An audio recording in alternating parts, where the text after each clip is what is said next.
sometimes easier for us to say than for them. But we can encourage them to look elsewhere.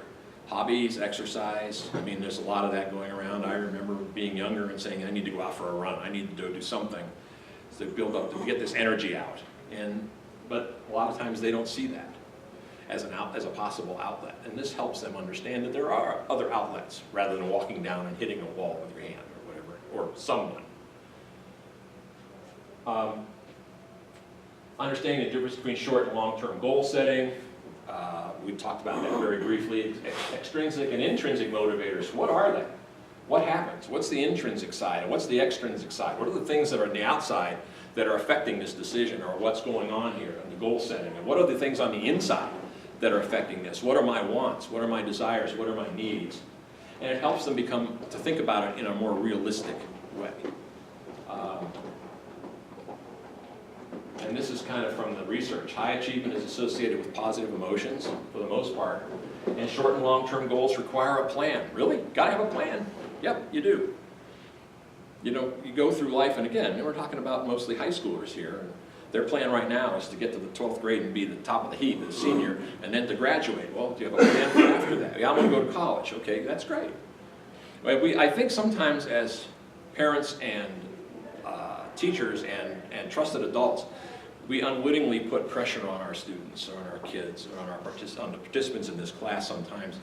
Well, what are you going to do when you get to college? What are you going to study when you get to college? Well, maybe sometimes we put too much pressure on them.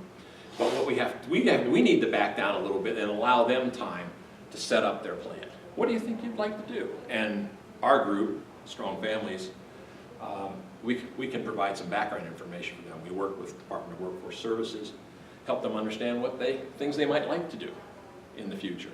And then we can help them set a path to that. Well, that's what we do in the classroom too. We set that up, help them set up a path. Well, that's great, you want to be a doctor. Do you have an idea of what that takes? Do you know how long that's going to take? Do you have a plan for that? Well, I think this is a great idea. Let's sit down and talk about this with your parents or with your trusted adult. How do I get there? This helped them understand, setting a course, what it is to get that far. Oh, I had a little, Val, I didn't know it was going to be basically me and you, but this was something that, it's just an activity that's in one of the chapters, and it talks about how to manage stress.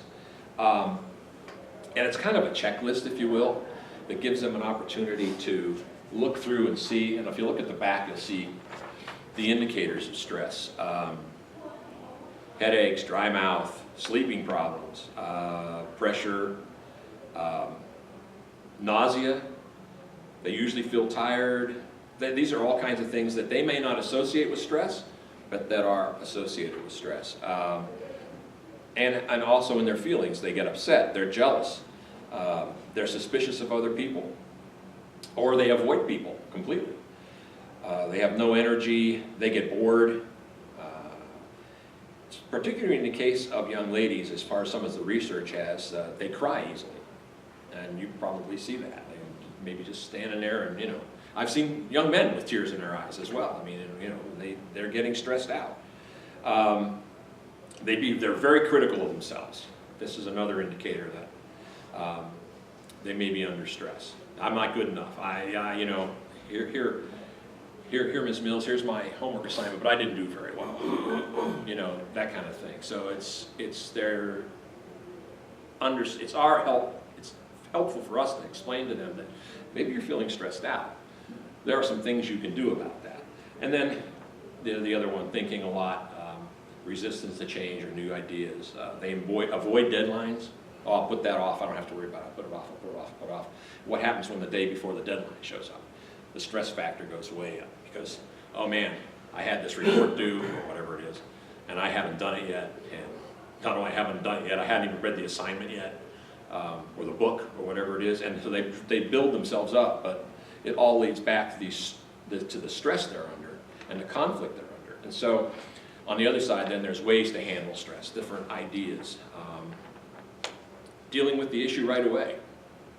Hey, you have a report due? When's it due? It's due next Monday. Well, today's Wednesday. What are you doing tonight?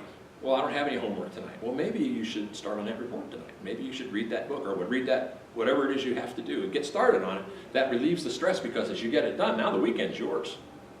You can polish it up on Sunday or whatever, but you're ready to turn it in on Monday. You know, I mean, just ways to deal ways to think things through that help them understand they can deal with stress. They just have to deal with it in a logical, thinking manner.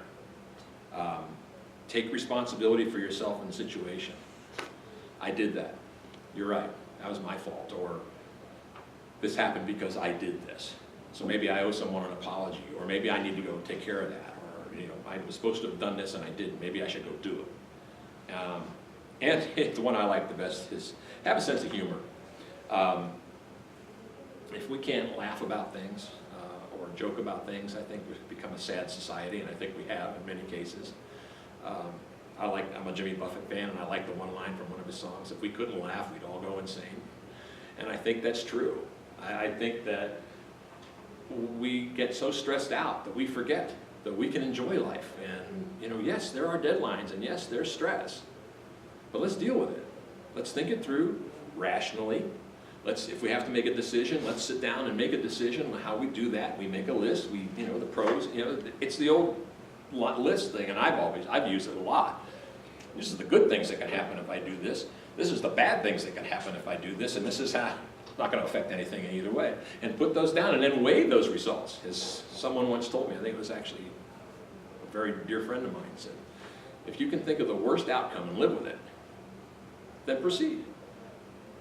Okay, well, maybe I don't think about the worst outcome. I haven't thought about the worst outcome. What's the worst thing that could happen? This, or this, and this was really bad. Okay, well, I don't want to do this then. So, helping them understand how to handle stress is one of the things that comes out of this particular curriculum. And it all stems from those original chapters, how to deal with what the brain is all about, the difference in their development between young men and young women, what that affects, how that affects them physically and mentally. It's all laid out, again, and it's very teacher-friendly, customizable.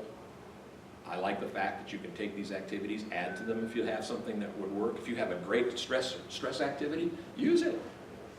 It fits right in. Or if you're talking about something in one of the other, in a class not associated with the relationship part of your teaching, but you have the same group of students, and you see something that can, hey, you know what? This would be a good place to talk about stress.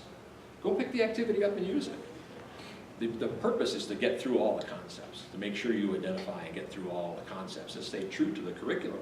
Doesn't mean you can't use the curriculum in a way that helps your students understand the concept in the real world, if you'll say. This is a good idea. I can teach a little bit of conflict resolution right now and pull that activity out and use it.